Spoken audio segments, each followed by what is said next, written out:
कन्या राशी डिसेंबर महिना. कन्या हा महिना आपल्यासाठी खूप सुधारणा घेऊन येऊ शकतो. ह्या महिन्यात आपल्या प्राप्तीत खूप तेजी बघावयास मिळेल व त्यामुळे आपली आर्थिक स्थिती उंचावेल. आपले विरोधक शांत झाल्याने आपला ताण कमी होईल. कौटुंबिक समस्या कमी होतील. प्रणयी जीवनासाठी महिना चांगला आहे. आपण सुट्टी घेऊन प्रेमिकेसह फिरावयास जाण्याची योजना आखू शकता. विवाहित व्यक्ती त्यांच्या वैवाहिक जोडीदाराशी वाद झाल्याने त्रस्त होऊ शकतात.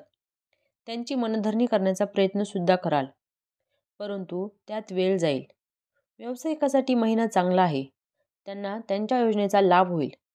नवीन योजना लवकर पूर्ण होऊन आपले कामे वेळेपूर्वीच पूर्ण होतील. त्याचा आपणास चांगला फायदा होऊ शकतो. नोकरी करण्यासाठी सुद्धा हा महिना प्रगतीचा आहे. आपणास थोडा संयम बाळगून कामे करावी लागतील. आपल्या वैयक्तिक गोष्टीबद्दल इतरांशी चर्चा करणे टाळावे. विद्यार्थ्यांना अध्ययनासाठी काही नवीन लोकांना भेटावे लागेल, जे त्यांना उत्तम मार्गदर्शन करू शकतील. आपण आजारी पडण्याची संभावना असल्याने आपल्या प्रकृतीची काळजी घ्यावी लागेल. तसेच या महिन्याचा पहिला व चौथा आठवडा प्रवासास अनुकूल आहे.